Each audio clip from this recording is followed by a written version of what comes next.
शुरू कर दो, पहला वाला कर देते हैं। तो डिवीजन ऑफ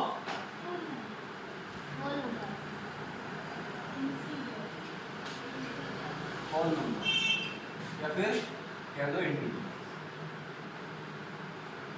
ठीक है।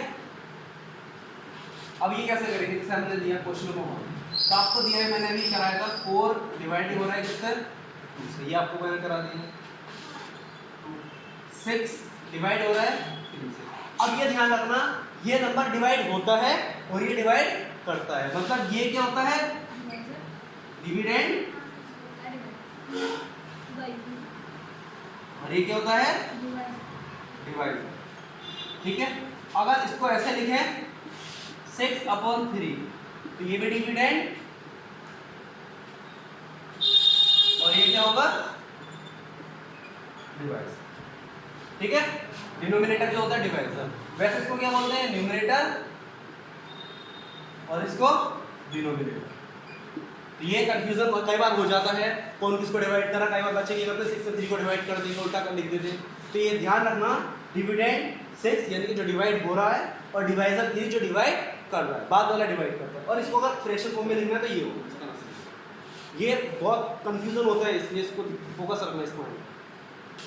ये सर ये 2 4 जा हुआ या 4 2 जा, अरे डिवाइडेड डिवीजन है मल्टीप्लिकेशन।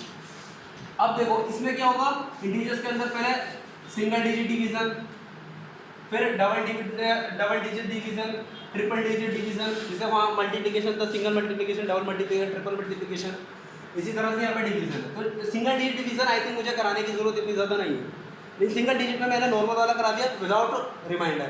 अब विद रिमाइंडर एक एग्जाम्पल करा देता हूँ आपको, जैसे कि 2 से हमने डिवाइड किया किसको, 9, तो अब क्या होता है 2 4 जा 8। अब ऐसे कैसे लिखेगा, तो 9 में से 8 माइनस करोगे तो आपको बचता है 1, यहाँ आ गया आपका रिमाइंडर।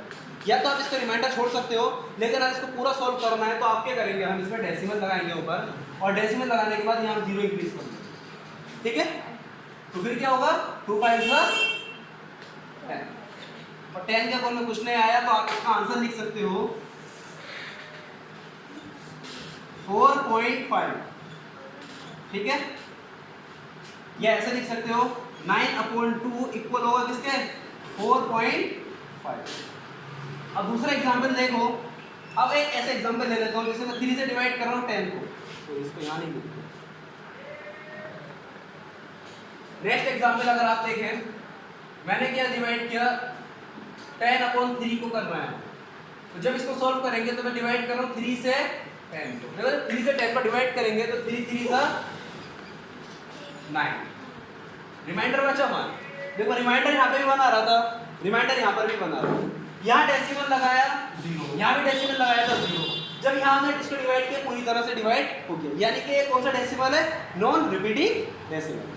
अब अगर आप यहाँ ध्यान दें तो 3 3 जा 9, फिर नंबर आया, फिर से हम रिपीट कर दिया। अब अगर आप बोलते हैं तो यहाँ पर रिमाइंडर वापस रिपीट कर रहा है। अब डेसिमल एक बार लगा लेते, फिर 0 बढ़ा लीजिए, फिर 3, फिर 3 3 जा 9, फिर 1 बचा, फिर 3 3 जा 9, फिर 1 बचा, यानी कि ये कभी भी खत्म नहीं होने वाला। इसको अगर डेसिमल के फॉर्म में बोले तो इसको बोलते हैं रिकरिंग डेसिमल, ठीक है, रिकरिंग डेसिमल, यानी कि रिपीटिंग और रिकरिंग डेसिमल। अब इस केस में ये बार बार रिपीट हो रहा है, तो इसको हम छोड़ देंगे।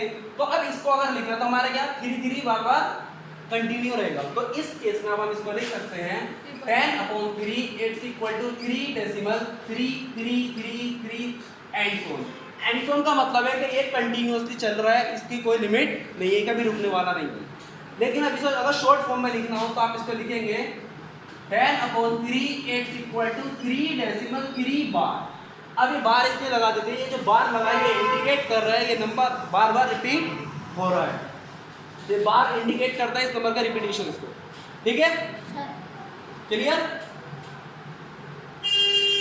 एक एग्जांपल ये, एक एग्जांपल ये, तो ये कौन सा हो गया डेसिमल, नॉन रिपीटिंग डेसिमल, और ये कौन सा हो गया रिपीटिंग डेसिमल, तो ये रिपीटिंग रिमाइंडर वाला क्वेश्चन।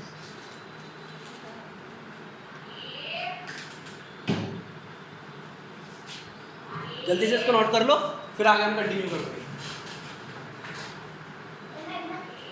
हाँ इसको तुम भी करो, ये सबको करना है। आगे किसी इसको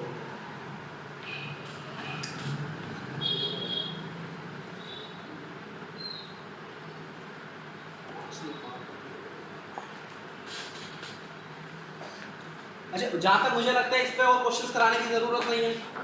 मैं क्वेश्चंस देख के प्रैक्टिस के लिए दे दूंगा, ठीक है?